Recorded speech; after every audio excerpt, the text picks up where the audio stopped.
Bonsoir. Détournement d'argent, consultation médicale fictive ou encore arnaque à l'assurance, la fraude coûterait chaque année à l'État environ 50 milliards d'euros.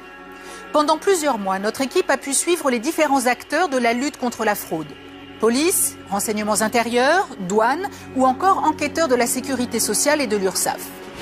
Vous allez voir comment ils traquent des professionnels de santé qui n'hésitent pas à facturer des centaines d'actes fictifs sur le dos de la sécurité sociale. Nous avons aussi rencontré un patron soupçonné d'avoir détourné plusieurs millions d'euros. Aujourd'hui, son entreprise a fait faillite et des centaines de personnes sont au chômage. Patron voyou pour les uns, victime du système pour les autres. Exceptionnellement, ce chef d'entreprise a accepté de témoigner devant nos caméras. Il dévoile un système scandaleux. Alors, qui sont ces Français qui n'ont plus peur des lois? Comment ces fraudeurs s'organisent-ils? Et quels sont les moyens mis en place pour lutter contre la fraude? Voici 90 minutes enquête, fraude, arnaque, enquête sur ces Français qui trichent pour s'en sortir.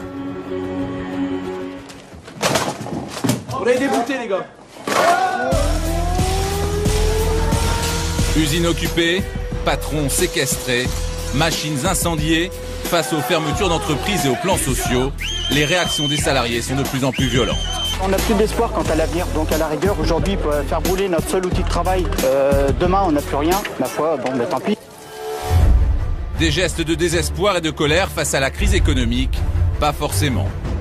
Pour certains salariés, les responsables ce sont parfois leurs dirigeants. On ne vous laissera pas faire! On va devenir aussi voyous qu'eux. Là, ce sont des voyous, c'est tout.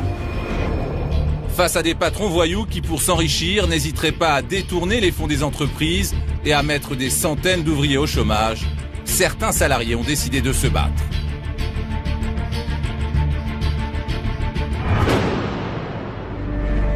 Hénin-Beaumont, dans le Nord-Pas-de-Calais. Cet ancien bassin minier est la région de France la plus touchée par le chômage. Pendant plus de 10 ans, Marcel et Olivier ont travaillé dans cette usine de fabrication de valises haut de gamme. Après 23 ans d'existence, ce site de production n'est plus qu'un vaste hangar. Des milliers de mètres carrés plongés dans la pénombre et le silence. Tout est à l'abandon. C'est là-dessus que je travaillais. Il y a 2 ans, cette usine employait plus de 200 salariés. Des femmes pour la plupart, travaillant au 3-8 et payées au SMIC. Aujourd'hui, devant un registre du personnel abandonné, Marcel a du mal à contenir son émotion. Il love là mon équipe, mes équipes. Et ce qui est extraordinaire d'ailleurs quand je revois ça pour me dire, c'était même l'époque héroïque puisque ça travaillait le week-end. La plupart des salariés de cette usine n'a pas retrouvé d'emploi. Une situation qui pèse sur leur famille et pour beaucoup sur leur santé. Dépression très forte, très forte dépression, pas de travail, pas de travail, pas de travail. Mais qu'est-ce qui peut vous mettre dans cet état-là? C'est de repenser à tout ce qu'on a pu faire ensemble. Si Marcel, Olivier et leurs anciens collègues ne parviennent toujours pas à accepter la fermeture de leur usine, c'est qu'il y a une raison. Ils sont convaincus d'avoir été escroqués par leurs anciens dirigeants. C'est même pas des patrons, c'est carrément des voyous. Les 2 anciens patrons de l'entreprise, ce sont eux. Si vous coupez votre caméra, ça va aller. Hein? Jean-Jacques Aurel est l'ancien PDG. Vous voulez pas m'accorder une interview, M. Goulecker? Et Jean-Michel Goulecker, son bras droit. Aujourd'hui, la justice les soupçonne d'avoir détourné l'argent de l'entreprise et d'avoir provoqué volontairement la faillite de l'usine. C'est bon, merci. Quelles sont les vraies raisons de la fermeture de l'usine? Pourquoi les 2 anciens dirigeants sont-ils accusés d'avoir vidé les caisses? Pour la première fois devant notre caméra, ils ont accepté de répondre aux accusations. J'ai jamais été condamné par la justice, moi. Jamais. Quand vous arrivez dans un truc pareil, alors là, il n'y a pas de justice du tout. Hein. Ça, il faut le savoir. On s'est donné ici à 100%. Et maintenant, on nous a lâchés et on nous a trahis. À un moment donné, l'argent rend fou. Les salariés, leur moyenne de salaire, c'est entre 1000 et 1200 euros, quoi. Mais là, on parle de millions. On n'est pas les premiers. Et si on n'arrive pas à les arrêter, on ne sera pas les derniers. Aujourd'hui, je vous promets que je connais des salariés licenciés, ils sont plus malheureux que ceux-là. C'est pas les cas sociaux les pires, quoi. Nous sommes en 2005. Le marché de la valise est en chute libre. L'usine Samsonite d'Hénin-Beaumont n'est plus rentable. Pour éviter un plan de licenciement très coûteux, le groupe américain cherche des repreneurs. Aurel et Goulecker se présentent. Ils proposent de reclasser les ouvriers dans la fabrication de panneaux solaires. Le projet, c'est le solaire. On va faire du solaire. C'est dans l'air du temps. C'est magnifique de faire du solaire. Tout le monde va applaudir. On va aller vendre ce projet à l'État. On va aller vendre ce projet en sous-préfecture. On va aller vendre ce projet à la Chambre de commerce. Il y aura des articles extraordinaires sur la reconversion exceptionnelle du site. Ce projet séduit tout le monde, mais il a un coût. Pour reprendre le site, Aurel et Goulecker réclament à Samsonite près de 6 millions d'euros. Les repreneurs ne vont pas mettre 1 centime d'euro dans l'affaire. Tout l'argent de la société qui va être créée est amené par Samsonite. L'usine est rebaptisée Énergie-Plast. Les salariés veulent y croire, mais au bout d'1 an et demi, le constat est amer. Ici, on est dans l'assemblage. Ici, on est dans la partie où il devait y avoir le solaire, normalement. Ouais, tiens, c'est vrai. C'était la partie. C'est ici. Il devait y avoir le solaire. Jamais rien eu. On n'a jamais fait un panneau. Il était à la limite officiellement question de reconvertir l'usine, mais la réalité, il n'était pas question qu'on fasse un seul panneau. 18 mois après la reprise, l'usine n'a pas produit de panneaux solaires. Mais il y a plus grave. Il ne reste plus rien des 6 millions d'euros alloués par Samsonite. L'usine est en dépôt de bilan, incapable de payer ses fournisseurs et ses salariés.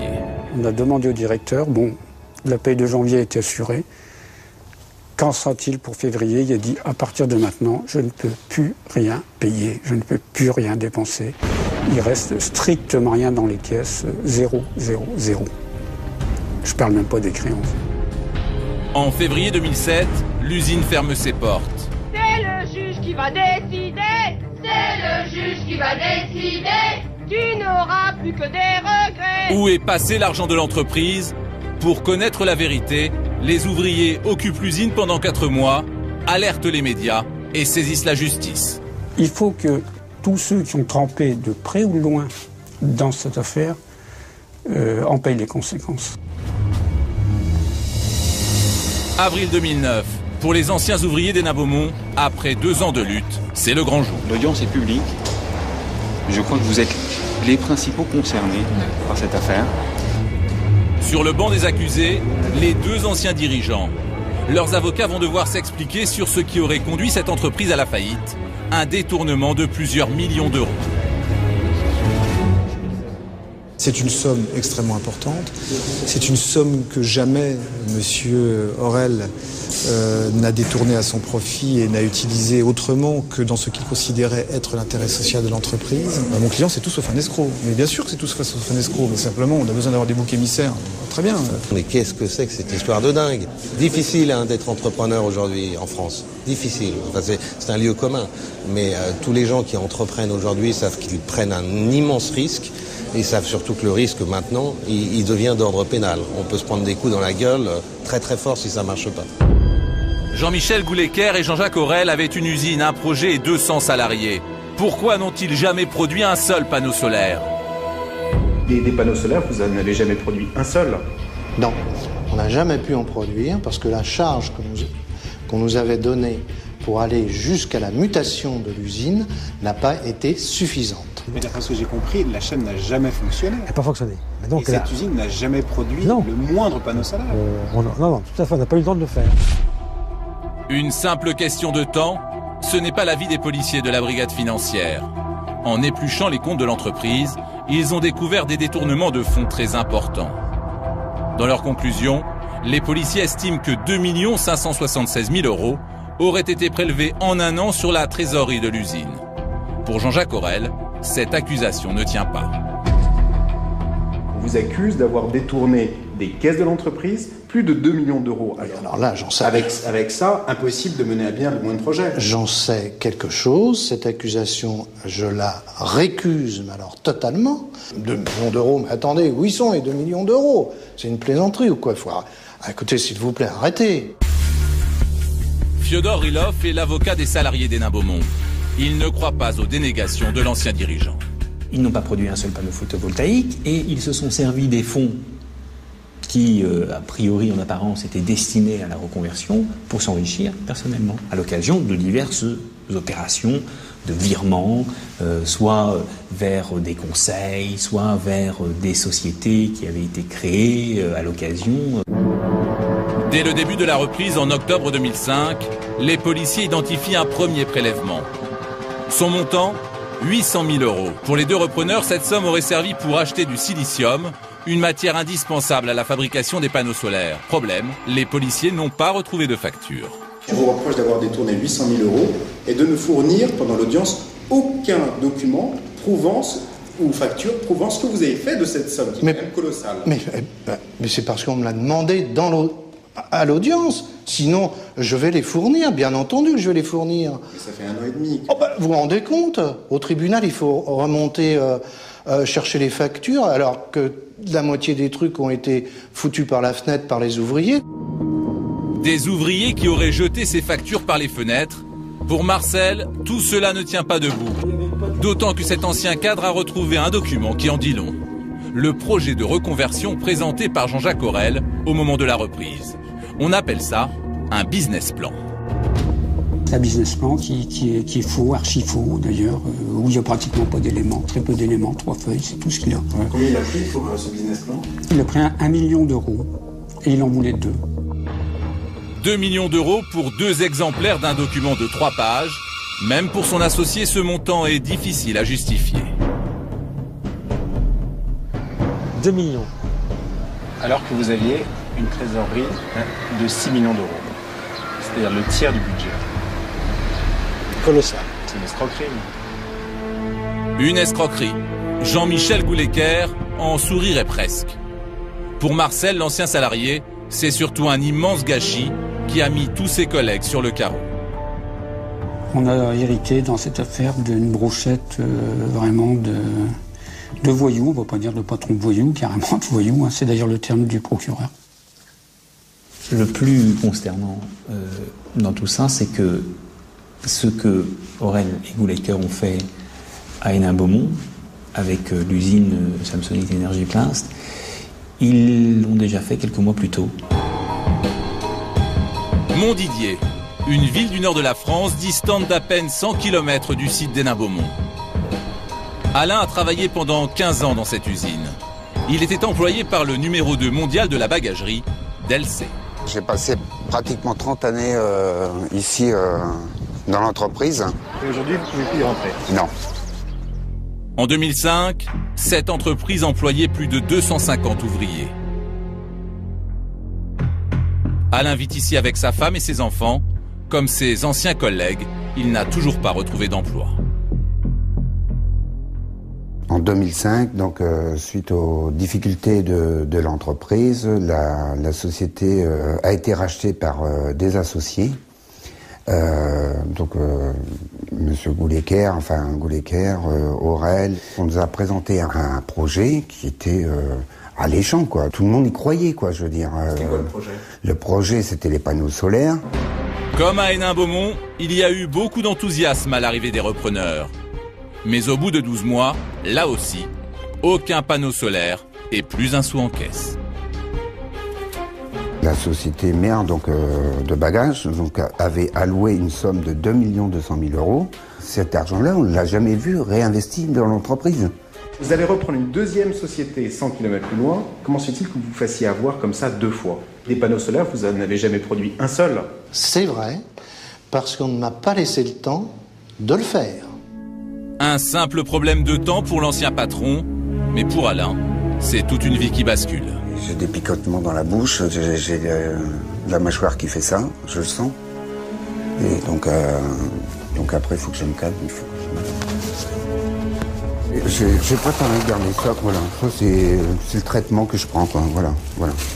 Ça, c'est des antidépresseurs, quoi. Donc, il y a des cachets pour me calmer. Donc là, ça, j'en prends 4 par jour. Ça, j'en prends 3 par jour. Arrivé à un moment donné, vous broyez du noir. Vous dites, bah, ça y est, vous êtes perdu. Vous vous dites, bah, vous ne retrouverez plus d'emploi. Et puis, bah, vous êtes à la limite de faire une bêtise, quoi. Ils ont pensé qu'à eux. Donc l'appât du gain, c'est tout. Au total, plusieurs millions d'euros disparus, 2 usines fermées et 400 salariés au chômage. 48 ans, qu'est-ce que je vais faire? Et c'était grave, comme pour tout le monde, même comme pour les jeunes. Les gens qui ont fait des crédits, des coupes, tout ça dans des foyers, que ce soit aux alentours ou ailleurs, c'est grave. Où trouver du travail maintenant? Tout ferme. Il faut voir les gens comment ils ont pu être atteints. Un collègue en est mort d'ailleurs, malheureusement, et miné par cette fermeture. Je dis bien miné par cette fermeture. C'est tous les salariés licenciés. Il y en a un qui, après son licenciement, a fait une crise cardiaque. Il est mort. Il y en a une dizaine qui sont en grave dépression. Quand on va les interroger, ils pleuraient. Vu le travail qu'ils avaient fourni, ils pleuraient de ce qui leur est arrivé. Et sincèrement, vous croyez que moi, il n'y a pas de quoi pleurer aussi pour ce qui m'est arrivé? Vous avez joué avec l'argent des autres, mis des salariés sur le tapis, ça vous fait pas mal au cœur? Ça va être un petit peu bizarre, mais me concernant, j'encaisse tout. Quand je suis devant une glace, je ne me prends pas pour un salaud. Des propos chocs tenus par un homme qui assume ses actes avant d'affronter la justice. Mais quelle est sa véritable responsabilité dans toutes ces affaires? L'homme est discret, pourtant d'après les enquêteurs, ce serait lui le cerveau de l'affaire. Le procureur a dit carrément que c'est le chef d'orchestre. C'est probablement l'instigateur de tout le système. J'ai beaucoup de mal à travailler dans une relation hiérarchique. Il faut qu'à tout moment, je sois aux manettes de tout. Qui est vraiment Jean-Michel Gouleker? Patron ou voyou? Cela fait plus de 10 ans que l'homme oscille entre le monde de l'entreprise et les tribunaux. Malversation, abus de confiance, détournement, son nom figure dans de nombreux dossiers en cours. Paris, 16e arrondissement. Jean-Michel Gouleker ne semble pas à plaindre. Un 4x4 de luxe, un appartement de plus de 150 mètres carrés situé dans les beaux quartiers de la capitale, avec terrasse et vue sur la Tour Eiffel. Un homme qui s'est hissé à la tête d'une fortune, mais une fortune fragile. Est-ce que vous êtes un escroc? Non, je ne suis pas un escroc. Enfin, peut-être que juridiquement je le suis. Ce qui est intéressant dans la loi, sont les lignes jaunes. C'est ça qui est passionnant. Alors, il ne faut pas aller au-delà, mais il faut aller sur les lignes jaunes. Et vous êtes allé au-delà? Moi, je suis allé au-delà. Moi, je suis allé sur la ligne jaune volontairement, et je me suis retrouvé au-delà involontairement. Cela fait 13 ans que Jean-Michel Gouleker est poursuivi par la justice. Une instruction très longue pour une autre affaire qui a commencé en 1997. Vous voulez pas me donner une interview, M. Gouleker? À l'époque, il aurait détourné 200 millions de francs, soit 30 millions d'euros. Cette somme provenait de la trésorerie d'une dizaine d'entreprises. Elles étaient toutes au bord de la faillite. Lui était chargé de les redresser. Olivier Pardo défend aujourd'hui les victimes de cette affaire. Il avait 200 millions de francs qui étaient des sommes sur lesquelles il avait un mandat. C'était des sommes qui ne lui appartenaient pas, un peu comme un notaire chez qui on dépose de l'argent. C'était des sommes mandatées. Et ces sommes-là, il les a prises, c'est-à-dire ces 200 millions de francs, on va parler en francs parce qu'à l'époque, c'était des francs, ces 200 millions de francs qui ont disparu. Dans cette affaire, Jean-Michel Gouleker a déjà fait 19 mois de détention provisoire. Cet été, le tribunal l'a condamné à 5 ans de prison ferme. Son avocat a fait appel. J'étais incarcéré 19 mois, j'étais ruiné, le prix je l'ai payé, quoi. 200 millions de francs, c'est quand même colossal, quoi. Donc pourquoi jouer tout comme ça sur un coup? Moi j'étais juge d'instruction avant d'être avocat. J'avais toujours été frappé que dans les crimes de sang, vous aviez une cote qui était enquête de personnalité, enquête psychologique. On fait venir des psychiatres, des experts, parce qu'on considère que la déviance de ce point de vue-là peut être psychologique. Dans les affaires de délinquance financière, on ne fait jamais ça. Or, je vous assure qu'il y a des escroqueries, des mécanismes d'escroquerie, des logiques comme cela, comme dans Madoff, moindre degré dans cette affaire, où la psychologie est manifeste. C'est-à-dire qu'il y a un moment donné où on ne peut plus s'arrêter. C'est comme un serial killer. Le serial killer, il ne peut plus s'empêcher de tuer. Ben, le serial escroqueur, il ne peut plus s'empêcher de prendre l'argent. Il prend l'argent à tout le monde. On est comme le joueur qui veut gagner, gagner, gagner, gagner encore. Cet homme d'affaires serait donc un joueur invétéré. Et avant de jouer avec l'argent des autres, il a d'ailleurs écumé les plus grands casinos. Vous avez beaucoup joué au casino. Oui. Vous avez perdu des sommes importantes? Oui. De quel ordre?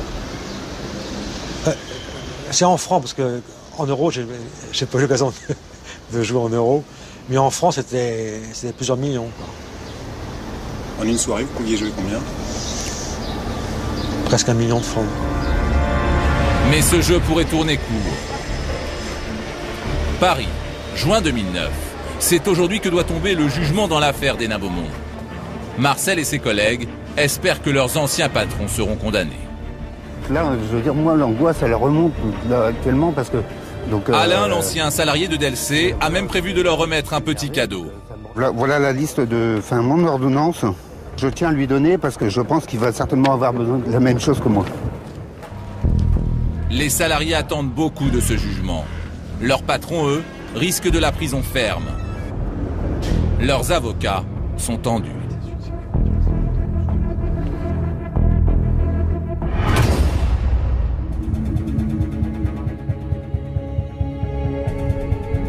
Jean-Michel, 3 ans dont 1 an sursis.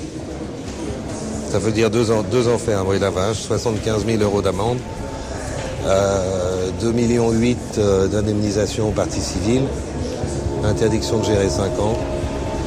Jean-Jacques, 3 ans dont 2 ans sursis, voilà. Salut Jean-Michel, au revoir. Comment il le prend, Comment il le prend? Visiblement, il est sonné. Il m'a répondu au lavage. Qu'est-ce que vous voulez que je dise? Il est secoué. Effectivement, il ne pensait jamais qu'il y aurait une peine ferme, en tout cas pas de cette nature. Pratiquement toutes les réquisitions ont été suivies, à peu de choses près.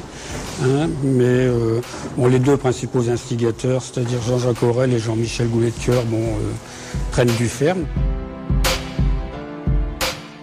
Vous avez peur de retourner en prison? Oui. Bien sûr. Bien sûr. 3 ans de prison, dont 1 ferme, et puis différentes amendes. Parce que vous pouvez vous prendre des coups sur la tête, mais il arrive un moment où vous ne pouvez plus, quoi. Vous êtes condamné à rembourser ce que la justice considère comme un détournement, 2 570 000 € à peu près. Oui. Vous êtes condamné à rembourser quelque chose que vous n'avez jamais touché, que vous n'avez jamais vu. Je fais des cauchemars et je me réveille. Et c'est pas des cauchemars, c'est la réalité. Vous voyez? C'est ce que je vis là.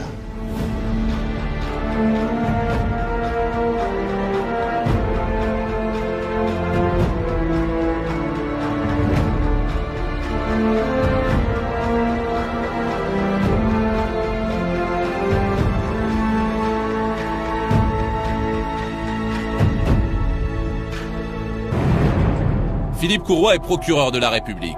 Il connaît bien les grandes affaires financières. C'est lui qui a notamment instruit le dossier du Crédit Lyonnais.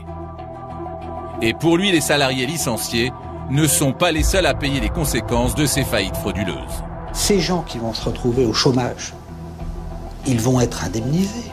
Ils vont être indemnisés par le biais de la CEDIC, éventuellement par le biais ensuite, ultérieurement du RMI. Donc vous voyez comment il y a, dans la fraude, un impact très clair sur la finance publique, sur la vie aussi des citoyens, sur des gens qui vont se retrouver dans des situations de précarité extrême. Les caisses de l'État font face à une autre forme de pillage.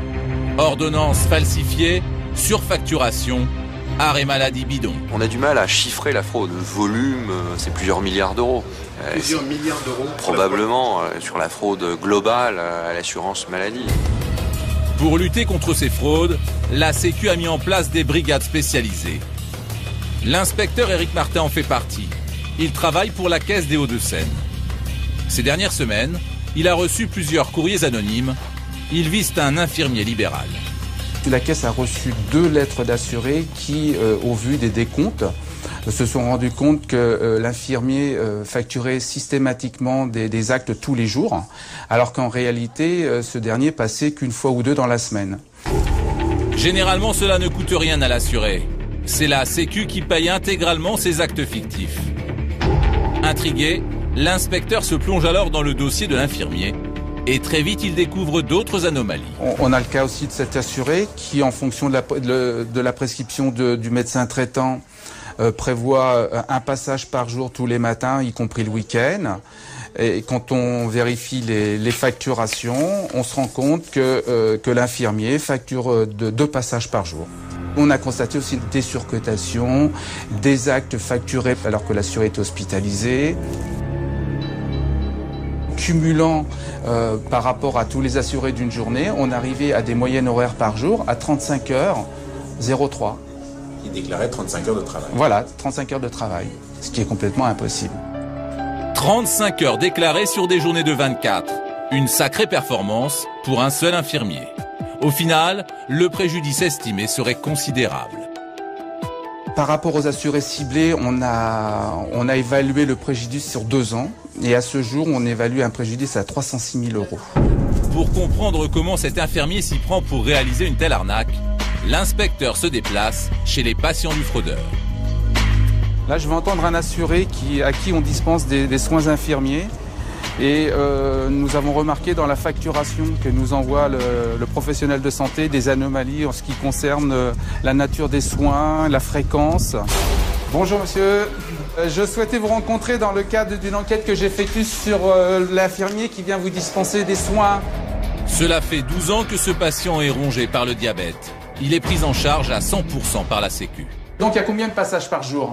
2. Un le matin, il vient le matin, comment ça s'appelle, pour lui faire ses pansements son insuline. Alors attendez, 2 passages par jour, donc on en a un le matin. Oui. À quelle heure le matin? Il passe entre 8 et 9 heures. Entre 8h et 9h. Ça c'est sûr. D'accord.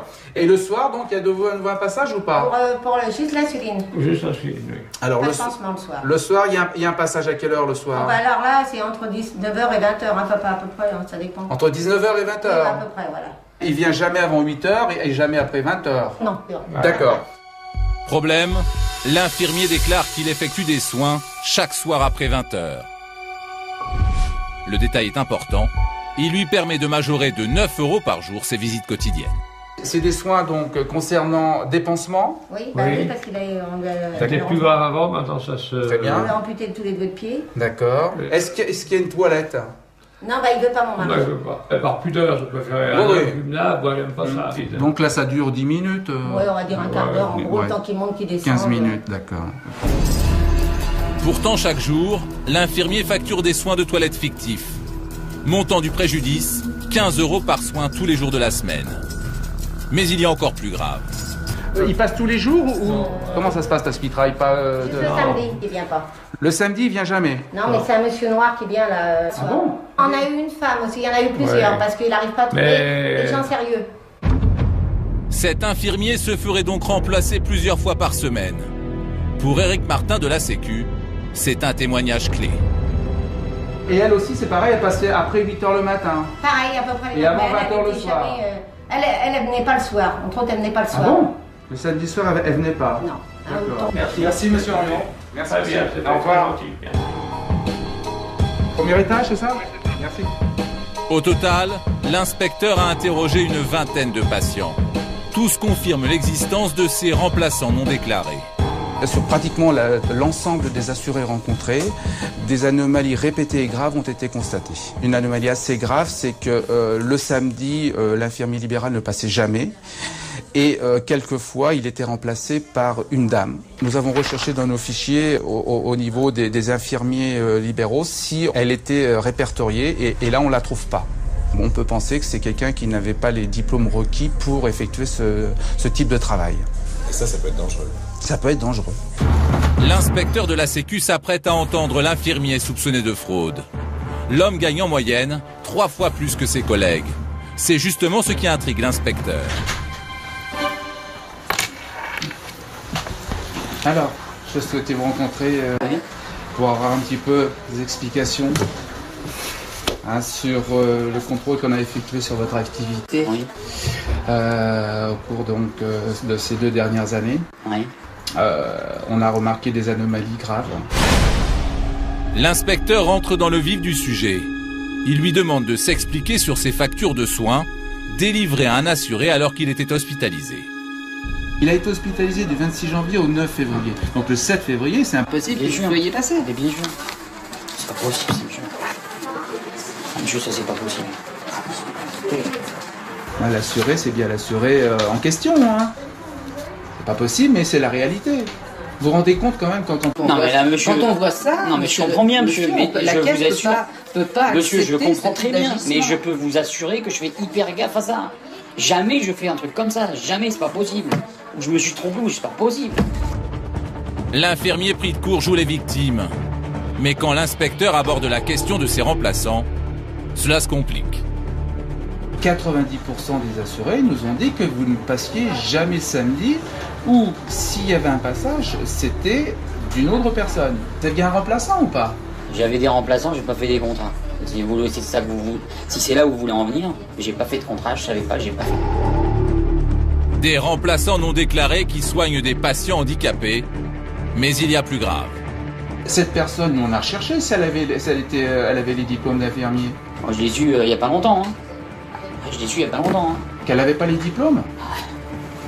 Vous pouvez pas quand même travailler avec quelqu'un? Monsieur, c'est des gens qui... Attendez, monsieur, c'est des gens qui m'ont remplacé, je veux dire, un samedi ou deux dans le mois. C'est pas des... Non, mais c'est toute l'année. J'ai pas vérifié, j'ai pas... Je fais attention, je fais confiance aux gens et voilà, je les dans le... On est quand même honnête, merde. Après 1 heure d'entretien, l'inspecteur lui présente la facture. On a chiffré le préjudice, qui est très important. Combien? 300 000 €. C'est pas possible, monsieur. Mais si. Je fais un chiffre d'affaires de 200 000 €. Comment j'ai pu facturer? Attendez, un peu plus. Quelle année vous prenez? L'année 2008, il est combien votre chiffre d'affaires? Dites-moi. 300 et quelques. 327 000. Exact. Il n'est pas de 200 000 quand même. Il y a quand même 127 000 de différence. Hein. 300 000 €, monsieur. Comment je vais faire? C'est pas possible. 300 000 €, monsieur. Mais oui, mais c'est une année de travail. Vous me l'avez dit, le chiffre que je fais, monsieur Martin. C'est pas possible. C'est vous qui êtes étonné alors que c'est quand même... Mais monsieur Martin, j'arrête. L'infirmier n'y tient plus. Ce chiffre de 300 000 € représente une année de travail. Allez, je vais chercher... Vous voulez pas répondre? Nous avons tenté de lui poser quelques questions, mais il s'esquive. Si la fraude est avérée, il devra tout rembourser. La caisse va récupérer, va déjà engager des procédures et sera amenée à récupérer le préjudice chiffré. Vous allez essayer de récupérer les 300 000 €? Bien sûr. Si la caisse a subi un préjudice, il n'est pas question que la caisse laisse passer ce préjudice. Hein. Nous il faudra qu'il trouve une solution pour nous rembourser.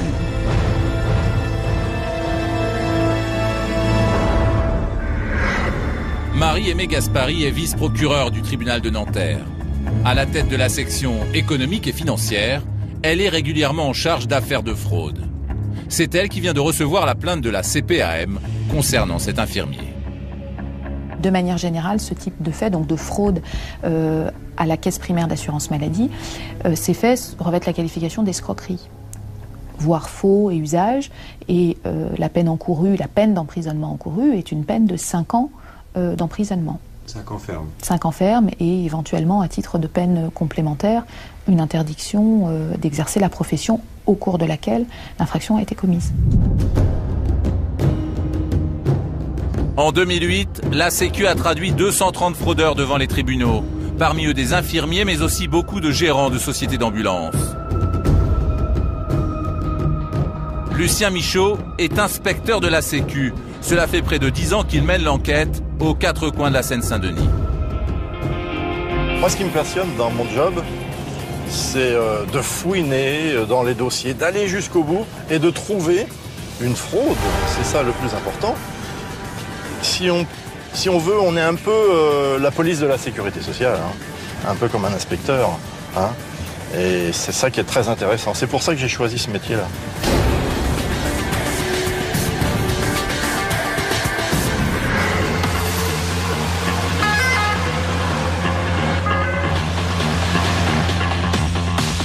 Combien de sociétés ambulancières sur le département? Sur notre département, nous avons, je crois, 147 sociétés d'ambulance. Et il y en a combien qui fraudent? Je dirais bien 30 à 40%. Hein. Lucien Michaud est sur une nouvelle affaire d'ambulancier fraudeur. Et ce n'est pas par hasard qu'il est en planque ici. Il a ce qu'on appelle des indices. J'ai des gens qui sont gentils. Hein.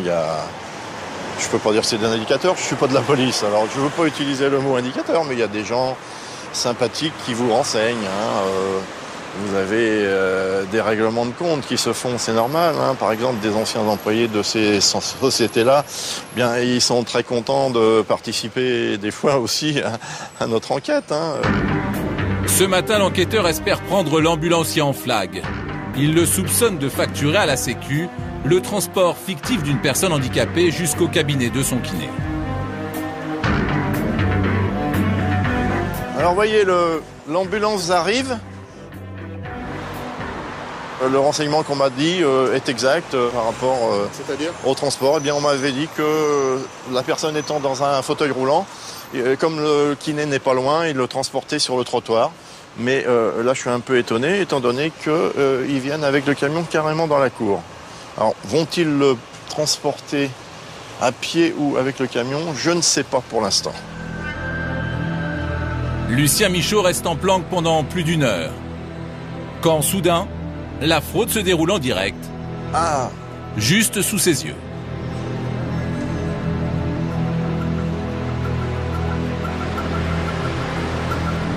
J'ai une démonstration que la personne qui m'a donné les renseignements sont exacts.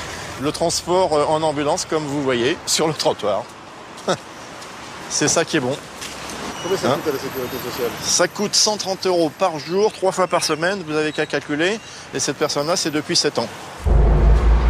Une petite promenade de santé très rentable pour l'ambulancier, mais qui coûte à l'État 20 000 € chaque année. Et ça fait 7 ans que ça dure. C'est une escroquerie à la caisse primaire d'assurance maladie. Hein.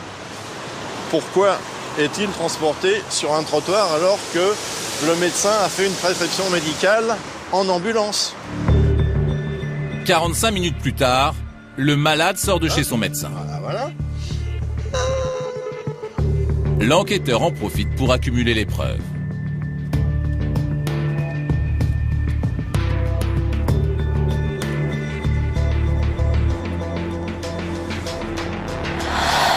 Bonjour, inspecteur sécurité sociale, monsieur.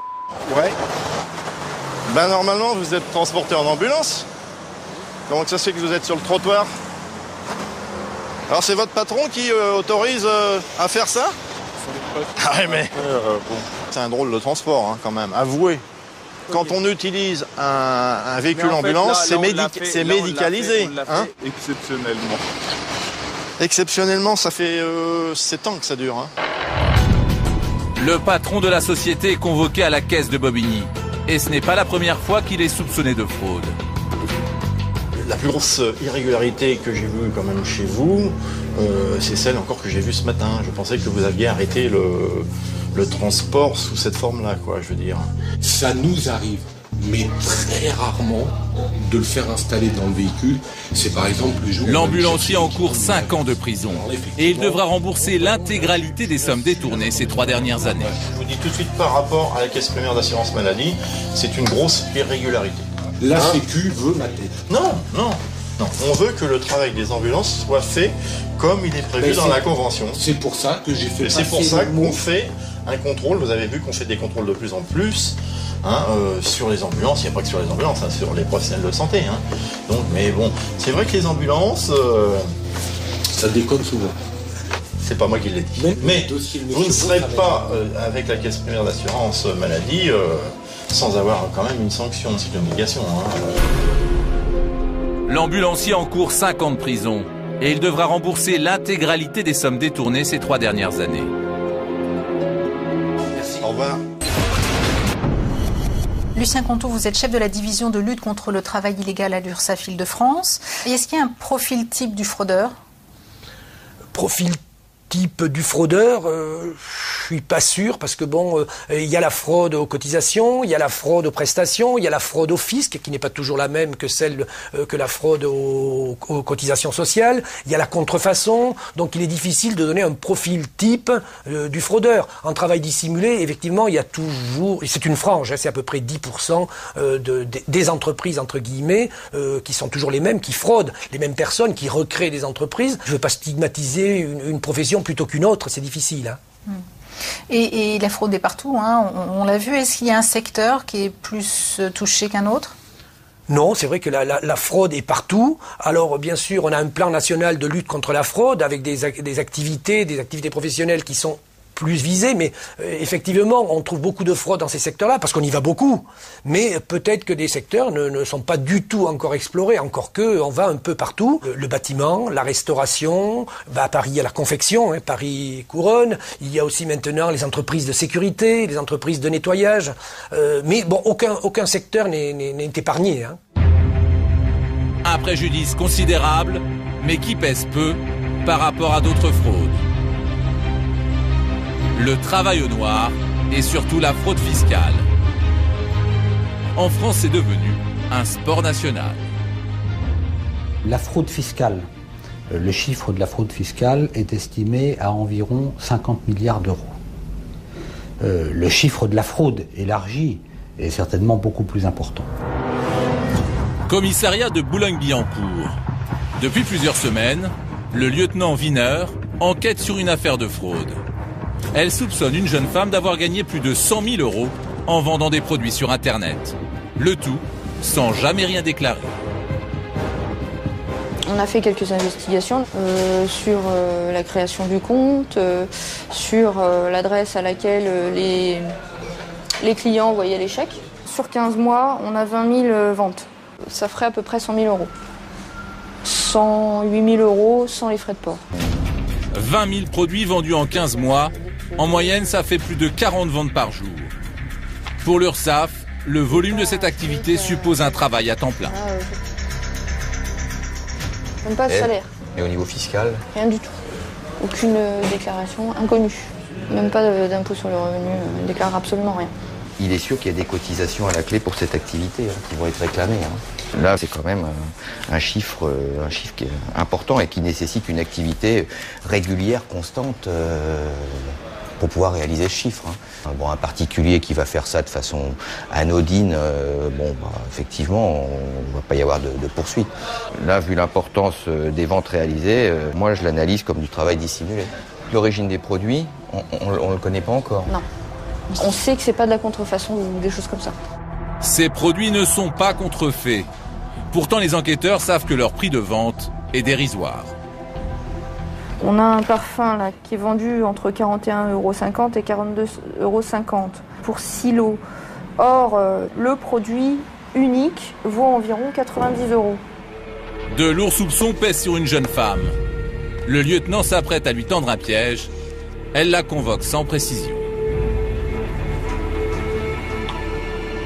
Oui, allô ? Il faut venir urgemment au commissariat de Boulogne-Billancourt. Je vous explique succinctement. Il s'agit d'une affaire concernant un dossier eBay. Vous connaissez eBay ? C'est très urgent.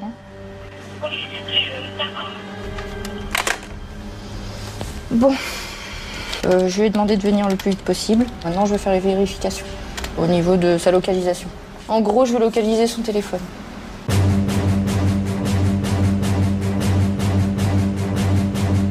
C'est quand même des produits qui sont présentés. Hein. Ça, c'est pas tout mis en vente. Ah, pourquoi vous les prenez ?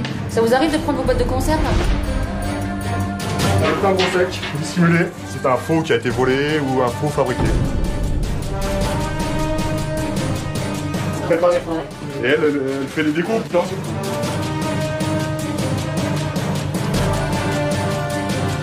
Pas un véhicule qui fait ça. Ça, c'est un mur. Voilà.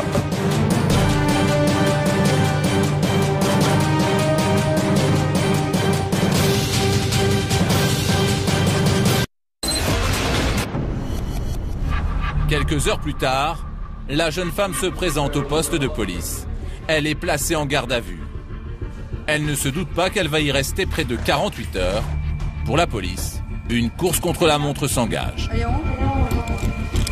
Il faut récupérer le maximum de preuves. Voilà. À gauche. Les policiers vont perquisitionner le domicile de la jeune femme. Je sais pas exactement qu'est-ce que j'ai fait. Qu'est-ce que ça arrive là maintenant?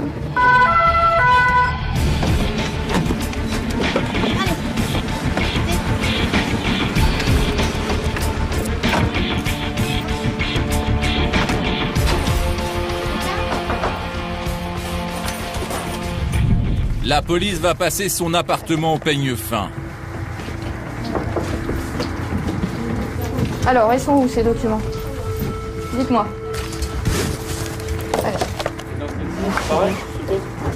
L'autre valise aussi.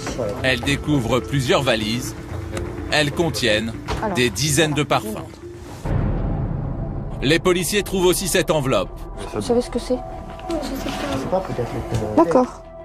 Dessus figure le nom du site internet lié à ces ventes. Les Colissimo envoyés, tiens, on a tous les clients. C'est-à-dire que je commence à... Il trouve aussi des liasses de Colissimo. Le contrat d'ouverture du compte est où?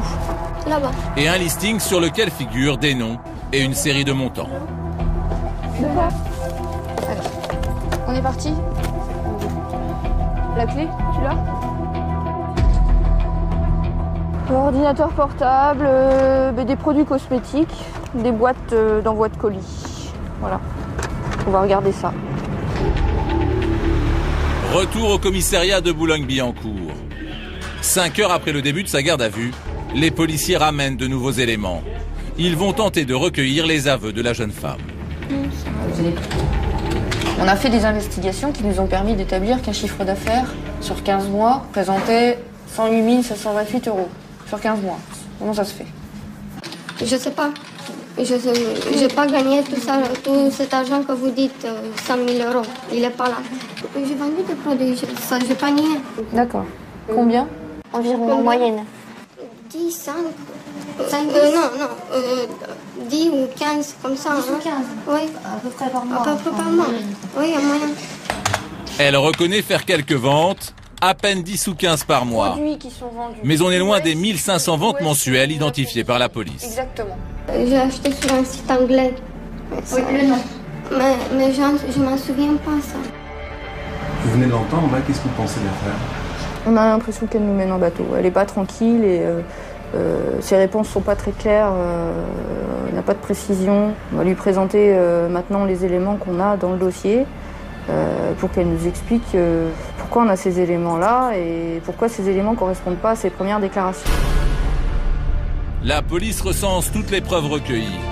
Les Colissimo, les dizaines de parfums et de produits de beauté et ses ordinateurs. Malheureusement, la jeune femme a effacé ses disques durs. Mais les inspecteurs ont une arme secrète. Qu'est-ce que vous faites là? En fait, on récupère tout ce qui a pu être effacé sur un ordinateur, tout simplement. C'est-à-dire que tout ce qui peut mettre à la corbeille, tout ça, c'est voilà. toujours... Tout ce qui est effacé, en fait, n'est pas réellement effacé sur un ordi, en fait. Il est toujours présent sur le disque dur. Et avec cette machine-là, vous pouvez récupérer quel pourcentage des données effacées? Quel pourcentage? Tout. C'est une machine infernale, ça. Non, c'est très bien. Et au bout de quelques minutes, voici ce qu'il découvre. Donc sur sa session, dans la session, dans mes documents, en fait, cosmétiques. Ouais. Le fichier a été créé. Dans un fichier, une centaine de photographies de parfums de marque. Pour la police, c'est une preuve de plus qui pèse sur la jeune femme. Bon. On va attendre que vous ayez vos lunettes, comme ça vous pourrez regarder. Je vous les montre toutes. Il y a beaucoup de produits en photo quand même.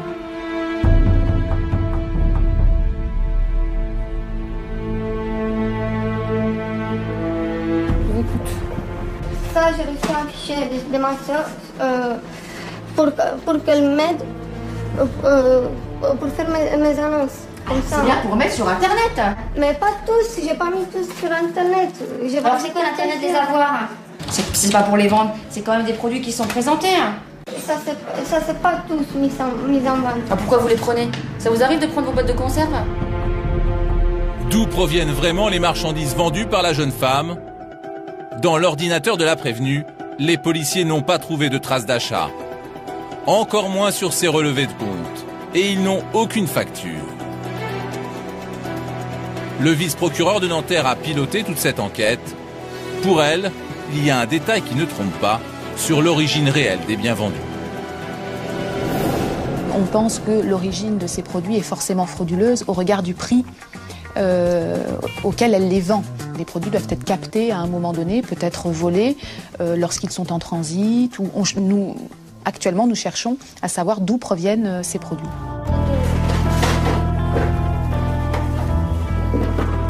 Alors vous voyez là, dans une boîte, on a trouvé plusieurs ultra-bios. Il y avait... Qui sont pas vendables, ça. Non, sont abîmés tous. Non, c'est pas ça. Ces produits sont des produits volés, madame. Non, moi je l'ai acheté. Vous avez acheté des produits volés. Vous voyez, il y a ça.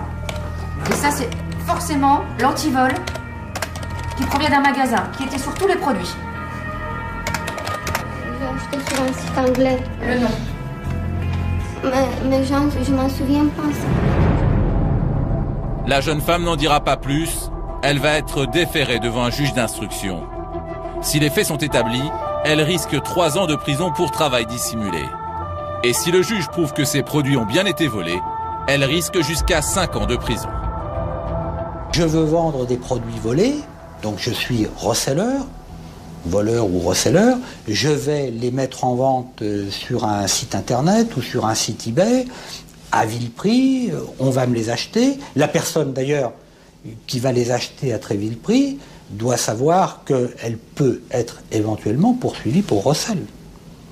Donc, oui, Internet, c'est un vecteur d'extension de la fraude qui mobilise notre attention et les internautes qui seraient tentés d'aller faire leur marché par ce biais-là doivent savoir que ça ne sera pas non plus un îlot d'impunité. Roissy, aéroport Charles de Gaulle. C'est par cette zone de fret que transitent tous les colis vendus sur Internet. Chaque jour, des dizaines de milliers de paquets sortent des soutes de ces avions cargo. La mission des douanes, traquer les contrefaçons. Cette année, les douanes françaises ont saisi 7 millions de produits. C'est 5 fois plus qu'il y a 10 ans. Mais d'où viennent toutes ces contrefaçons? On est sur une majorité de produits qui sont saisis qui sont en provenance de Chine. Ça représente une part très faible de la production industrielle chinoise, mais qui, pour nous, est très importante. Malgré les efforts déployés par les fonctionnaires qui travaillent sur le site de Roissy, de nombreux produits contrefaits passent à travers les mailles du filet. Paris, quartier chinois. Ici, des dizaines de grossistes s'activent chaque jour. Ils alimentent les commerces et les marchés de toute la région. Ce matin, les douanes ont ciblé un grossiste. Il est soupçonné de vendre des produits contrefaits. Vous avez les papiers du magasin? Les papiers Cabis? Oui. Vous montrez tout ça, s'il vous plaît? Oui. Chez ce grossiste, les douaniers découvrent des milliers de produits. Sous le regard perplexe du commerçant, ils inspectent tout le magasin. Mais ce qui les intéresse, ce sont les contrefaçons de produits de luxe, plus faciles à identifier. Et c'est le cas de ces montres.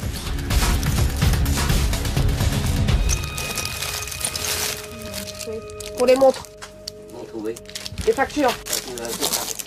C'est où? Au comptable? Ouais, c'est ce qu'ils nous disent tous. Mais la spécialité de ce grossiste, c'est plutôt l'électronique. Comme ce baladeur MP3, copie conforme de l'iPod. Une grande marque, Voilà. le mini iPod. Il y a un fort soupçon de contrefaçon à l'appareil. Un consommateur qui peut avoir l'impression d'acheter un produit de grande marque et qui finalement achète un produit bas de gamme. C'est illégal, ça. Tout à fait. Mais ce n'est pas tout. Il entrepose aussi des dizaines de consoles de jeux. Un jeu électronique qui fait très fortement penser à un autre jeu bien connu. La contrefaçon? A priori, oui. On retrouve un peu les signes distinctifs. Là, toujours pareil, il y a toujours le risque de tromperie du consommateur. Achète un produit qui est assez bas de gamme. Dans le commerce, ce baladeur MP3 et cette console de jeu coûtent près de 200 €. Chez ce grossiste, ce n'est pas le même prix. Ça, vous le vendez combien? C'est combien ça? C'est combien? 20 €. 20 €? 20 €? Un seul? D'accord. Et ça? C'est à 4 €. 4 €? Oui. D'accord. Merci. 20 € et 4 €. Pour les douanes, aucun doute possible sur l'origine de ces produits. 160 €, 180 €. 4 €. Il n'y a pas photo, on montre ça à un gamin, tout de suite il va sauter dessus, PSP, je veux. Oui. C'est pénible quoi. Tout pour nous, on estime être de la contrefaçon. Ouais. On va le soumettre à l'expertise.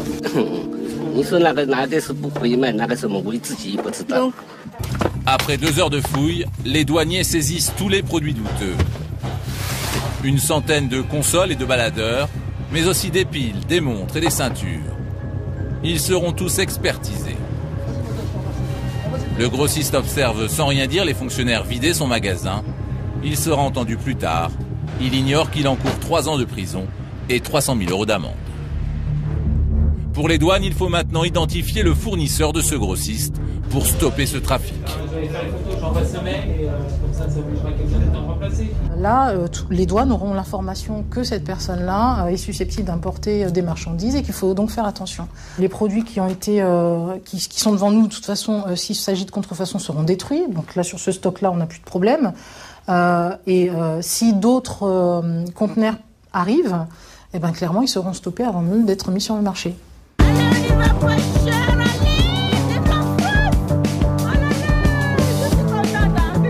Marché de Gennevilliers dans les Hauts-de-Seine, en région parisienne. Pendant que les vendeurs attendent tranquillement leurs clients, la police prépare une opération coup de poing. Objectif, lutter contre la fraude sous toutes ses formes. Et pour ça, ils ont mis les gros moyens. 50 fonctionnaires réunis au sein d'une nouvelle organisation, le CLULF. Un CLULF, c'est un comité local unique de lutte contre la fraude. C'est-à-dire qu'on a voulu rassembler au sein de ces comités locaux uniques toutes les administrations qui, de leur côté, luttaient contre la fraude aux finances publiques. Dans ce groupe, des gendarmes, des policiers, des CRS, mais aussi des douaniers, des inspecteurs de l'URSSAF. L'intérêt, c'est qu'on échange des informations et on détermine des cibles. Et le marché de Gennevilliers, par exemple, en est une, puisque sur les marchés, on peut suspecter la contrefaçon, le travail dissimulé, la fraude fiscale. Donc on décline toutes les sortes de fraudes pour lutter plus efficacement contre les fraudeurs. Au programme aujourd'hui, la traque des contrefaçons et même la recherche de stupéfiants. Mais la priorité du jour, c'est la lutte contre le travail dissimulé. Les policiers soupçonnent certains commerçants d'embaucher des vendeurs sans aucun contrat de travail, donc sans payer de charges. C'est fermé, ne vous inquiétez pas, c'est la police. Ne vous inquiétez pas, c'est fermé, le stand est fermé. Les policiers passent le marché au peigne fin. Et en moins d'1 heure, l'opération porte ses fruits. Ce monsieur est interpellé pourquoi pour infraction à la législation sur les étrangers et travail dissimulé. Donc on a au moins une dizaine d'interpellations, après plusieurs contrôles de l'URSSAF qui ont donné lieu à la constatation de travail dissimulé par dissimulation de salariés ou dissimulation d'activité. Donc c'est-à-dire des gens qui travaillent mais qui en même temps ne déclarent pas à l'URSSAF depuis, alors il y en a un 6 ou 7 mois déjà. Sur l'un des stands, les policiers contrôlent un vendeur pakistanais. Ils découvrent sur lui des fiches de paye suspectes. Cette fiche de paye est une fausse parce que le monsieur n'est pas déclaré au niveau de l'URSSAF et tous les organismes. Voilà, donc là il y a du travail dissimulé par dissimulation d'activité et par dissimulation d'emploi salarié. Donc c'est le monsieur qu'on... Voilà, c'est le monsieur qui est là, qui est en situation régulière mais qui n'est pas déclaré. Faut pas lui dire que son patron, lui pour lui, il est employé officiellement, donc il ne sait pas. Non, pas du tout. Mais on lui dira quand il sera auditionné tout à l'heure. Ouais, bien sûr. Mais oui. Vous travaillez depuis quand pour votre employeur? Mois de mars. Mois de mars, oui, j'ai commencé. Paye combien? C'est marqué dans la FTP 600. Ok, très bien. On va vous entendre au commissariat, monsieur? D'accord. Les policiers flairent la grosse affaire. Ils convoquent également le patron du salarié interpellé. L'homme est pakistanais et possède une entreprise de vente de vêtements sur différents marchés. Monsieur, il a des papiers pour travailler? Il a une carte d'identité française? Oui. Il a des fiches de paye? Oui. D'accord. Que vous lui avez faites? Oui. Bon, le problème, monsieur, c'est que l'URSSAF, oui. D'accord, ils sont pas au courant, ils connaissent pas monsieur.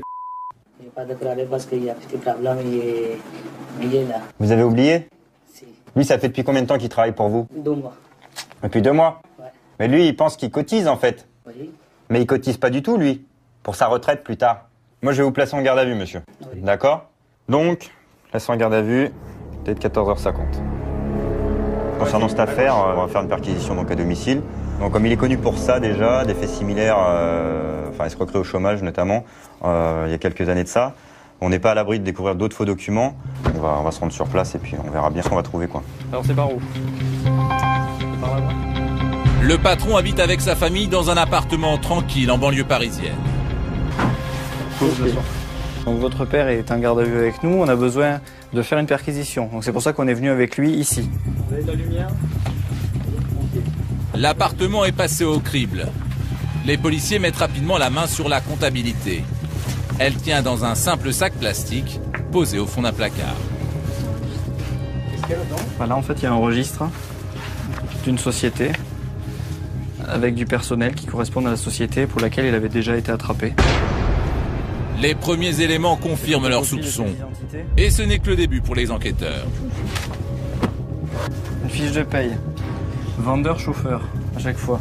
Mais ça ne concerne pas là du tout la société, celle qui nous intéresse. Ah oui, ça n'a rien à voir. J'ai appelé pour savoir. Vous pouvez me faire une recherche sur... C'est maintenant aux inspecteurs de l'URSSAF d'entrer en scène. Regardez le compte employeur, savoir si déjà il y a un compte employeur et à peu près ce qu'il déclare. Taxation pour le 3e trimestre 2008, oui. Donc absence de déclaration sociale. 4e hors mal couvert.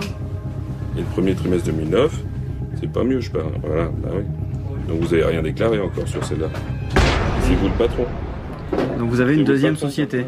Voilà. Les policiers découvrent non seulement que l'homme possède une autre entreprise, mais qu'il emploie en tout plus de 60 salariés. Tous croient être embauchés légalement, mais en fait, aucun n'est déclaré à l'URSSAF. L'homme n'en est d'ailleurs pas à son coup d'essai. Sa précédente entreprise avait été liquidée pour les mêmes raisons. Qu'on les trouve pas après. C'est fermé là. Liquidation judiciaire, vous avez planté tout le monde. L'État, l'URSSAF, tout le monde, vous n'avez rien payé. Effectivement, c'est liquidé. Donc en fait, il exploite une deuxième entreprise et il doit sûrement en tirer des bénéfices, hein, sinon il ne s'amuserait pas à créer plusieurs sociétés. Et puis en fait, il déclare rien et il paye rien. Voilà, tout simplement. Cerise sur le gâteau, malgré des revenus estimés à environ 5 000 € par mois, l'homme ne déclare quasiment aucun salaire. Là, qu'est-ce qu'on a? Salaire, 11 000. Vous ne payez pas d'impôt. L'impôt, vous n'en payez pas, vous. Ouais. Ça, c'est sa déclaration. Ah, il n'y a rien. Il n'y a rien. Ça, c'est vite fait. C'est quoi ça, monsieur? Ça, c'est les avis de la position personnelle, l'impôt sur le revenu. Et en fait, les revenus qu'il déclare sont très faibles, puisque au final, il n'est pas imposable. Il est en dessous du SMIC, même. Ce qu'il déclare, c'est en dessous du SMIC. Montant estimé du préjudice pour les organismes de l'État, 170 000 €. L'homme a été condamné à 8 mois de prison ferme et une interdiction de gérer définitive. Il a fini par avouer qu'effectivement il payait 20 à 30 € la fiche de paye, la fausse fiche de paye, puisqu'en fait elle n'était pas déclarée. Fausse fiche de paye, faux permis de conduire, fausse quittance de loyer.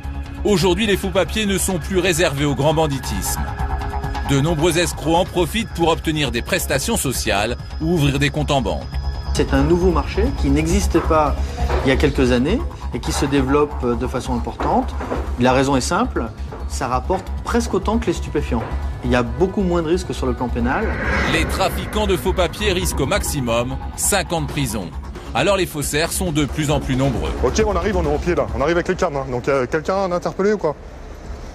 La traque de faux papiers, c'est justement le travail du lieutenant Laurette de la direction du renseignement de la préfecture de police de Paris. Jamais on a fait une affaire comme ça. Depuis 6 semaines, le groupe de lutte contre les faux papiers du lieutenant Laurette est sur les traces d'un important réseau de fabrication de faux papiers. C'est en lien avec des mecs qui tombent pour des affaires de faux documents. Ça fait 1 mois et demi qu'ils cherchent à découvrir où se cache l'atelier clandestin. Et ce matin, bingo, les filatures du chef présumé du réseau ont payé.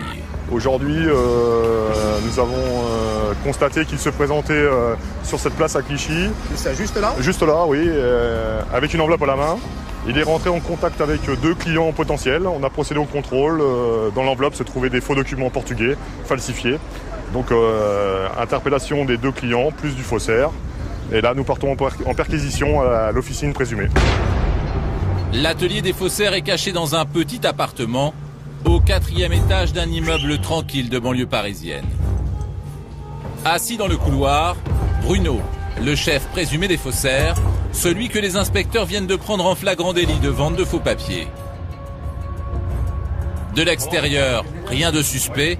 Pour ne pas attirer les regards, les faussaires ont pris soin de fermer tous les volets. Mais à l'intérieur, l'atelier travaillait sans relâche. Alors ce monsieur s'appelle nationalité brésilienne. Nationalité brésilienne. Brésilienne aussi. Elle était en train de fabriquer des faux papiers avec la planche en bois sur les genoux quand on est rentré. Ça sert à quoi cet appareil là, le gros là? Ça c'est quoi ça? C'est pour faire quoi ça? Oui. Celui-là là. Celui-là c'est quoi? Ah, ça fait... Permis de conduire? Permis de conduire, ouais. L'ordinateur, il y a quoi dedans là? 2 ordinateurs, d'ailleurs sur l'écran on a déjà les schémas des cartes portugaises qui sont faites. Là c'est le permis de conduire en fait. C'est sur ce support là. Et ces permis là sont valables en France, c'est ça? Bah ils sont valables en France, bah oui c'est de la communauté européenne. Hein. Donc c'est un permis européen, il n'y a pas de souci. Avec ces faux papiers de l'Union européenne, n'importe quel étranger peut circuler librement ou ouvrir un compte dans une banque et obtenir des crédits à la consommation. Et visiblement, le business marchait bien. Je suppose que dans les enveloppes, c'est toutes les commandes qui sont prêtes pour les clients, les différents clients. Tu vas voir? Voilà. Donc là, il y a Antonio, il a commandé. À l'intérieur, il y a déjà la carte qui est prête. Thiago, tout ça, c'est les clients, tout ça. Regarde, là, il y a un début de Pâques. Hein. Voilà. Quand le paye, on voit que c'est collé. Vous voyez là, on voit que c'est collé là. C'est du rajout. Hein. Ça c'est fait, après ils font en photocopie. Hein. Et après ils les sortent après sur ordinateur, il y en a des plus ou moins propres. Hein. D'accord? Oui. Et voilà. Donc là, on a le timbre sec dissimulé avec l'étau. C'est quoi un timbre sec? C'est une pièce métallique où ils insèrent les fausses cartes, ils pincent et ça fait une trace dans la carte. Quoi. Un relief? Un relief, tout à fait. Voilà. Alors on ne sait pas pour l'instant si c'est un faux qui a été volé ou un faux fabriqué. Voilà, donc il y a tout le matériel là. L'atelier n'est pas bien grand, mais les enquêteurs découvrent que le réseau est très bien équipé et surtout très bien organisé. Chacun a un rôle bien précis. Depuis combien de temps vous fabriquez là? À peu près ici? Ouais. 15 jours. 15 jours? Et elle? Oui, minimum 8 jours. 8 jours? C'est du travail d'équipe, on va dire. Hein. Je pense que lui, il est plus spécialisé. Elle est plus sur la découpe des pièces. Toi, vous travaillez sur l'ordinateur, c'est ça? Vous préparez? Et elle fait les découpes, non? En fait, c'est la première officine qu'on va dire qu'on va faire qui est organisée comme ça, avec plusieurs personnes. Hein. Généralement, les faussaires, ils travaillent très rarement en équipe, par peur d'être balancés ou machin. Ils ont quelques rabatteurs avec qui ils travaillent, mais ce sont des intermédiaires. Généralement, les intermédiaires ne connaissent pas le lieu de fabrication, hein, simplement par sécurité, alors que là, a priori, ils travaillent déjà au moins à 3, quoi. Pour les enquêteurs, la pêche est bonne. Reste à analyser tous les documents saisis. Les policiers embarquent les suspects et le matériel. Direction la préfecture de police. Il pèse combien tout ça? Dans les 40 kilos, je pense, minimum. Parce qu'il n'y a pas que l'enclume, il y a du matériel qui a été utilisé pour faire des faux avec. Pour les enquêteurs, c'est même une très belle prise. L'ensemble du réseau est démantelé en une seule fois. Alors devant le commissaire, le lieutenant Laurette déballe son butin avec fierté.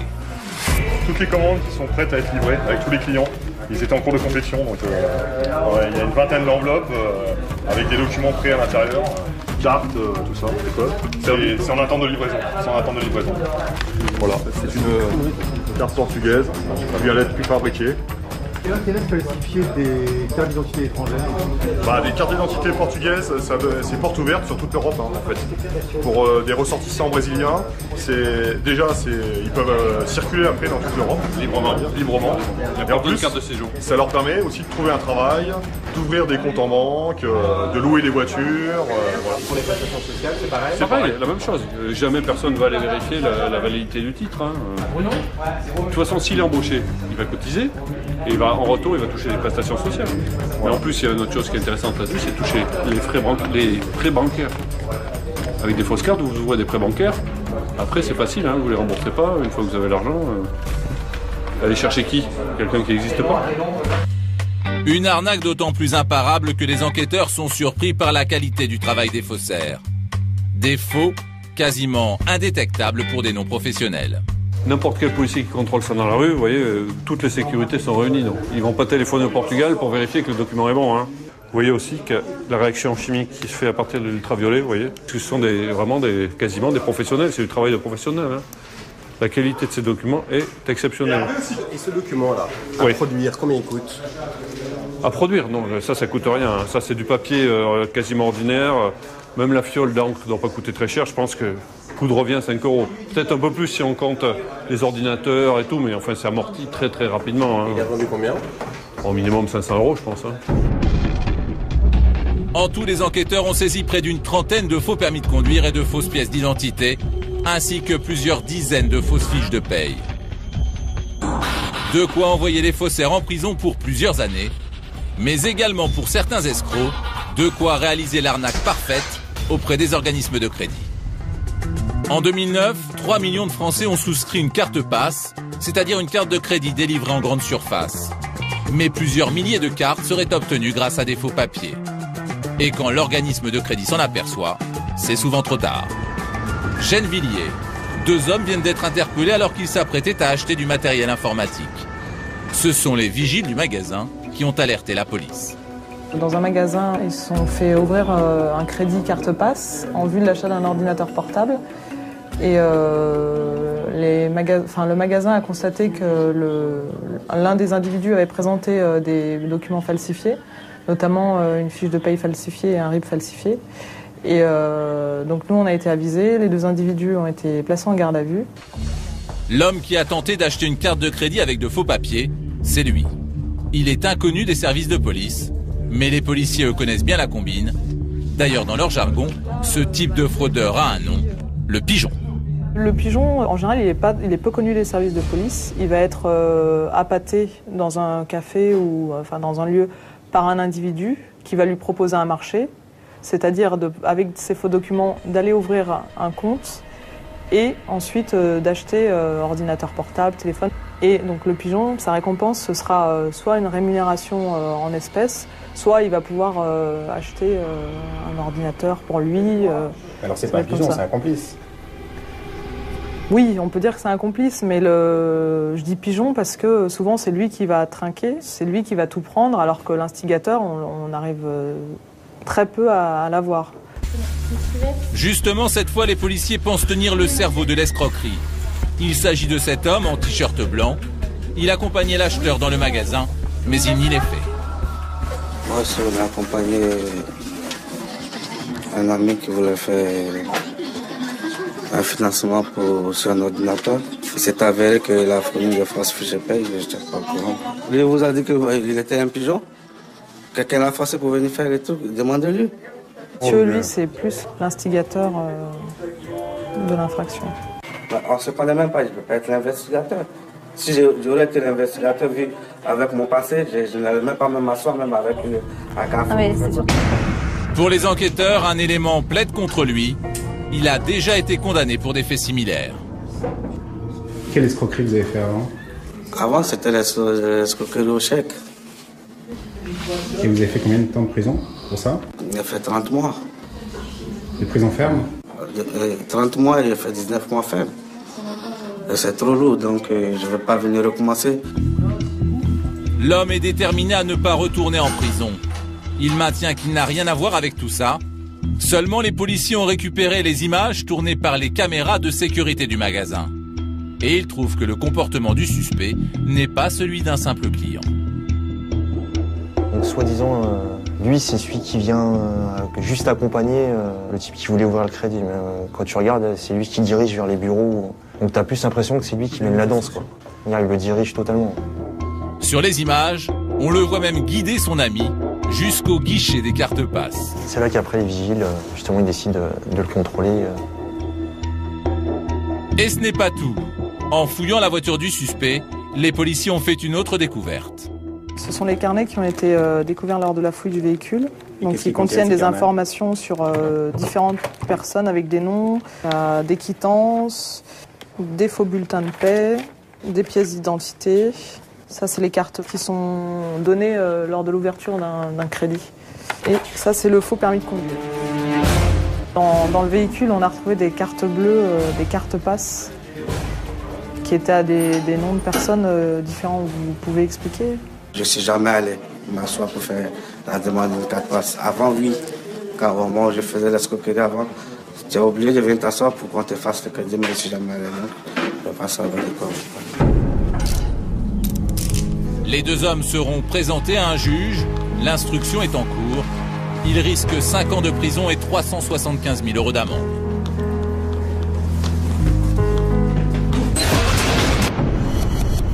Aujourd'hui, la police démantèle de véritables officines de faux papiers très dures à déceler. Comment lutter contre ça ? Alors là, bon, l'URSSAF n'est pas habilité en la matière, donc c'est vrai que la police, on entend régulièrement parler par nos partenaires de la police de démantèlement de ces officines. C'est très difficile. Il y a des faux papiers, il y a des papiers qui sont prêtés par des personnes en situation régulière qui prêtent ces papiers à des personnes en situation irrégulière, ce qui fait que quelquefois les personnes en situation régulière sont déclarées. Quand elles sont déclarées plusieurs fois. Donc après, c'est un moyen aussi de les déceler. Parce qu'après, quand ils s'aperçoivent qu'il faut payer, s'ils ont prêté ou loué leur papier à une dizaine de personnes, ils sont imposés 10 fois. Mais les fabriques, enfin les officines qui fabriquent des faux papiers sont plus difficiles à déceler. C'est plus un travail de police que de sécurité sociale. Justement, les signalements, la dénonciation, c'est la nouvelle arme à la fois pour la police et pour vous, pour démanteler les réseaux de fraudeurs, voire les plus petits fraudeurs. Ou les plus gros. Nous recevons des signalements, effectivement, des dénonciations, mais bon, on n'est pas dans les années noires quand même. Bon, autrefois, il suffisait de dénoncer pour être condamné. Là, nous sommes obligés, non seulement, d'habiller, ce qu'on appelle habiller un signalement, c'est-à-dire qu'on le compare, ce qui nous est dit dans la dénonciation, avec les éléments déclaratifs à l'URSSAF, ce que nous avons enregistré pour l'entreprise dénoncée, par exemple. Ensuite, nous rendons sur place, nous constatons le délit. Et c'est ça qui fait foi, c'est-à-dire qu'il faut que nous constations le délit pour ensuite dresser un procès-verbal qui sera envoyé au procureur de la République. Vous voyez, il y a quand même des filtres, la dénonciation ne suffit pas.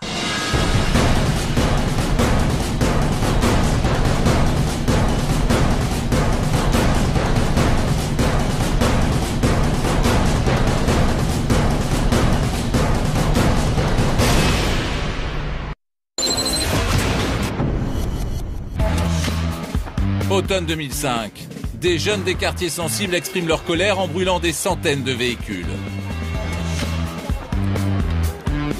Aujourd'hui, le calme est revenu dans ces quartiers, mais les incendies, eux, continuent.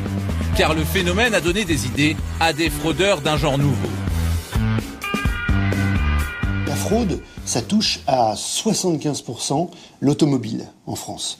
Et notamment, on peut parler des petits problèmes que l'on rencontre, d'essayer de faire passer un ancien sinistre sur un nouveau, mais tout ça est assez facilement détectable. Et lorsqu'il y a des phénomènes de société dans les banlieues comme c'est arrivé, il y a beaucoup de gens qui profitent aussi pour brûler la leur eux-mêmes et toucher l'assurance.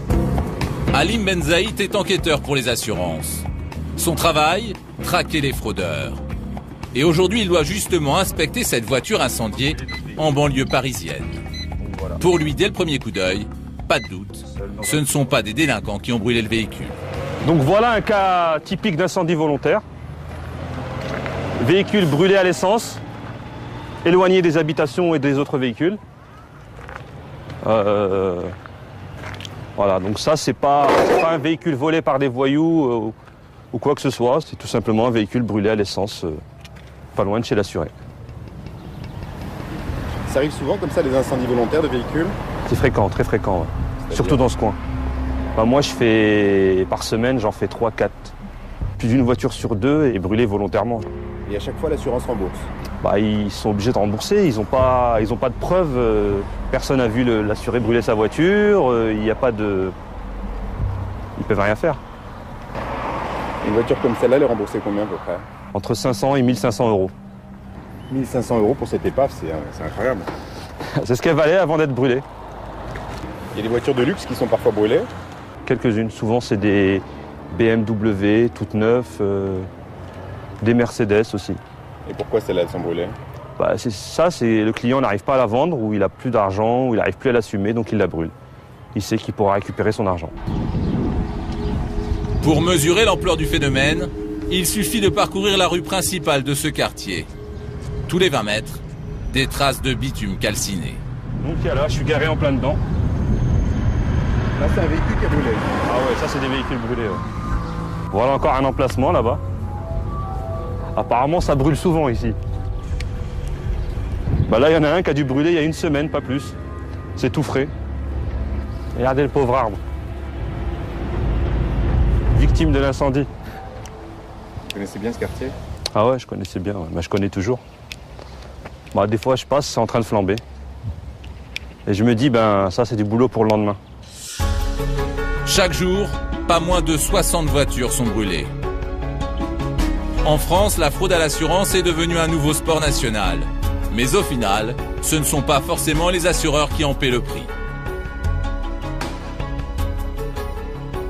La fraude avérée auprès de toutes les compagnies d'assurance, c'est plusieurs centaines de millions d'euros chaque année. Ça coûte cher, mais ça coûte cher à tous les autres assurés, et notamment à ceux qui n'ont pas fraudé.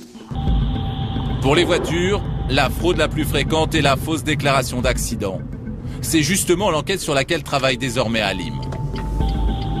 Donc j'ai vu un véhicule complètement détruit. Bah là, on va aller le revoir car les circonstances sont douteuses. La voiture attend notre expert chez un garagiste. Le véhicule est sérieusement endommagé, mais l'assurance ne jouera que si Halim Betzaït estime que les dégâts sont compatibles avec la déclaration de l'assuré. Et visiblement, il a des doutes. C'est quoi le problème avec cette voiture? Donc là, cette personne aurait eu un choc arrière. Quelqu'un lui serait rentré dedans. Il aurait projeté sur la rambarde de sécurité. Donc premier problème, c'est que le choc arrière n'est pas flagrant. Qu'est-ce qui vous fait dire qu'il n'y a pas de choc à l'arrière? Le pare-choc n'est pas déformé, il n'y a pas de trace de choc. Derrière, la traverse est en place. Ce qu'on peut voir à l'arrière, c'est ça. Ça, c'est pas un véhicule qui fait ça. Des rayures fines, ça c'est un mur. Voilà, les traces typiques d'un mur. Donc le constat n'est pas valable. Ça veut dire que c'est des dégradations volontaires, tout ça? Non, non, non, c'est que la personne qui conduisait ce véhicule a dû perdre le contrôle. Et se prendre un mur, ou donc a été remorqué, donc il devait être assuré au tiers, donc il perdait sa voiture. Donc ce qu'il a fait, il a essayé de trouver un constat. Il s'est démerdé pour trouver un constat. Comment ça, trouver un constat? Il a acheté un constat? Ah bah il a acheté un constat, ouais. Ça arrive souvent, ça, quoi? Après, tous les faux constats, quand une personne se met responsable sur un sinistre, il faut qu'elle ait quelque chose en retour. Ça se monnaie. Voilà, ça se monnaie. Donc certaines personnes vendent leur responsabilité dans un sinistre contre de l'argent. C'était soit ça, soit perdre son véhicule.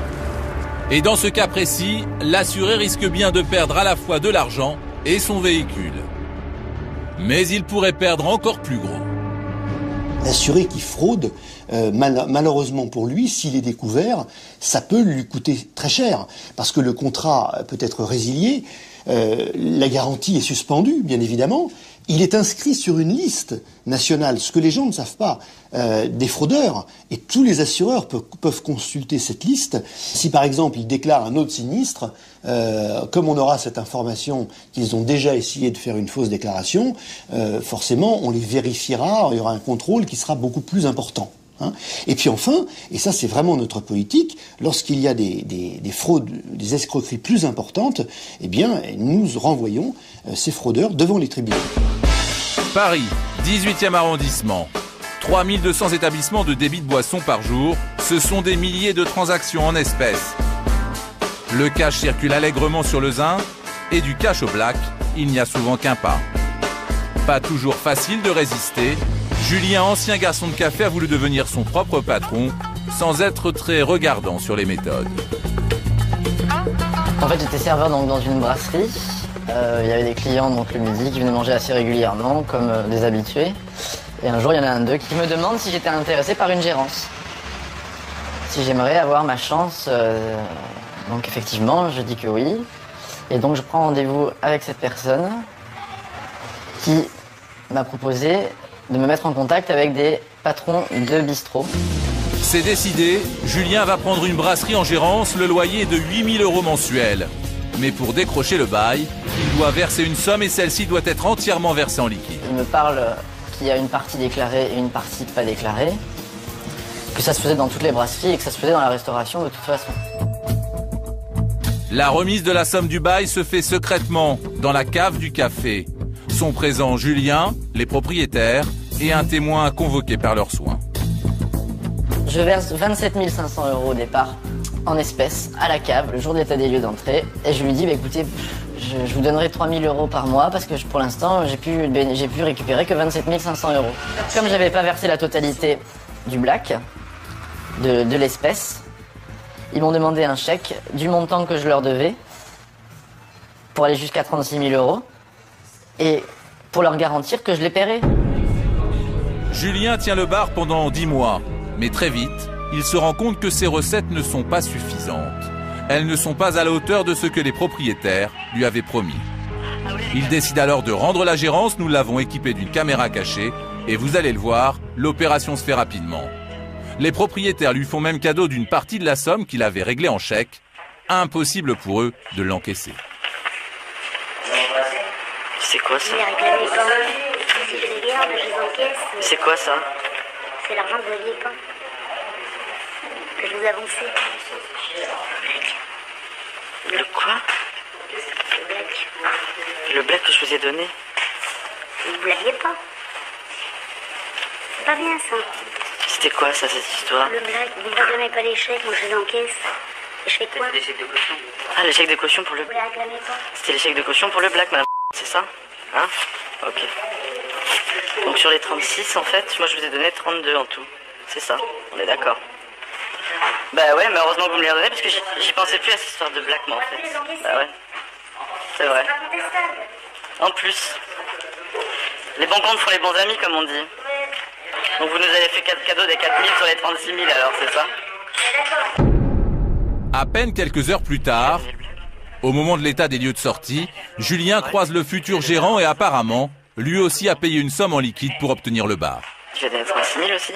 Tu lui as donné 36 000 aussi? C'était fait quand vous avez fait la pré-signature de contrat, vous l'avez fait quand ça? Tu lui as donné les 36 000 d'avance de black? Et t'arrives pas à prendre les faire? Les 36 000 € de black? Tu lui as pas tout donné? Tu lui as donné combien là?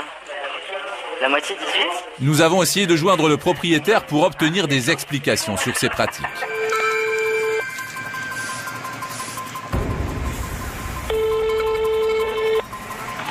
Oui, monsieur. Oui. Bah, je fais un sujet sur les reprises de café et puis on a eu quelques témoignages qui nous expliquent un peu le système et je voulais savoir ce que vous en pensiez, quoi. Non, mais ça m'intéresse pas, monsieur. Pour quelle raison? Parce que ça m'intéresse pas de parler des cafés en public. Donc, vous avez quelque chose à cacher? Oh, absolument pas. Parce que nous, d'après ce qu'on a compris, il y a beaucoup d'argent qui circule au noir. C'est pas vrai. C'est pas vrai? Non. Quand vous demandez aux gens 36 000 € au black avant de reprendre votre affaire, c'est pas vrai? Ça reste à prouver encore. D'accord. Et si on a toutes les preuves? Pardon? Si on a toutes les preuves? Eh ben, allez-y alors. Bon, je vous laisse, monsieur. Au revoir. Le propriétaire ne reconnaît pas avoir perçu les sommes versées pour la gérance de son établissement. Pourtant, en caméra cachée, la femme du nouveau gérant reconnaît à demi-mot ces pratiques. Est-ce que vous aussi, vous en demandez des sommes faramineuses quand vous êtes installé ici? Bah moi, pour l'instant, je tiens mon affaire. J'ai pas envie d'avoir de bordel. Ça se passe comme ça se passe. Donc, je vais pas commencer à me lancer dans des embrouilles. En tout cas, vous avez de l'expérience, vous avez déjà travaillé dans d'autres cafés, vous avez déjà pris d'autres affaires. Et c'était toujours la même donne? Toujours les mêmes conditions de reprise? C'est toujours comme ça. C'est pas nouveau. Dans tous les autres cafés, c'est le même système? C'est le même système, c'est partout pareil. Après, il y a de l'abus ou un peu plus que d'autres, mais c'est la même. Julien découvre aussi le business mis en place par les brasseurs.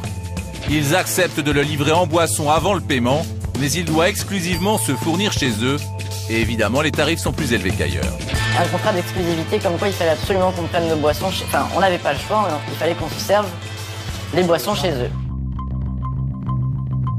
Nous nous sommes rendus avec Julien chez un grossiste indépendant pour vérifier ses dires.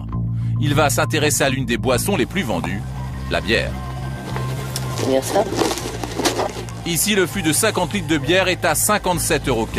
50 litres, 57,15 €, et bon, c'est 70 €. La même quantité de bière vendue par les brasseurs était facturée à Julien 170 €, soit plus du triple.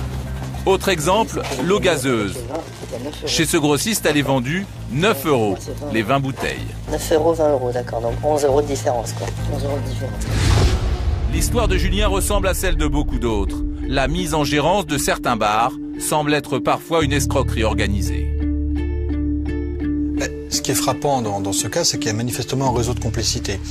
Et c'est quelque chose qu'on retrouve de manière assez classique, c'est que non seulement il y a le dessous de table, mais derrière, on rend la personne dépendante d'un système local, économique, qui procède à des facturations discutables, on va dire, en tout cas au vu de ce qui est connu. Et donc ça rend la personne dépendante. Bon, clairement, c'est le syndrome de celui qui se fait tondre par un réseau de complices. Alors, ce schéma de fraude est relativement classique. Il est assez rapide à mettre en œuvre. Il n'y a pas besoin d'une grande ingénierie financière. Il suffit de quelques personnes qui s'entendent sur le dos d'un autre. Et puis ça se met en œuvre. C'est séculaire. Malheureusement, c'est appelé à durer tant qu'il n'y a pas certains coups de semonce qui seront donnés pour briser la chaîne de fraude. Black, dessous de table, surfacturation, jusqu'à quand ces méthodes douteuses continueront-elles? Cette fraude, elle est quotidienne. Comment lutter contre ? Cette fraude est quotidienne. Il faut être très à l'affût de toutes les nouvelles méthodes de fraude, parce que il faut savoir que les fraudeurs, pour les fraudeurs, l'imagination est au pouvoir. Donc, ils sont déjà à l'affût quand les nouveaux textes sont même en préparation, en discussion à l'Assemblée, par exemple. Ils s'adaptent très très vite, et c'est à nous de nous adapter aux nouvelles fraudes. On mutualise beaucoup, c'est-à-dire qu'un inspecteur du bout de la France qui rencontre une nouvelle méthode de fraude, nous la répercute sur l'ensemble des URSSAF, et la DNLF, la délégation de lutte contre la fraude, est là justement pour capitaliser et mutualiser tous les efforts, toutes les nouvelles façons d'appréhender la fraude. On peut chiffrer le nombre d'affaires de fraude que vous traitez par mois ? Oui, effectivement. On tient des statistiques.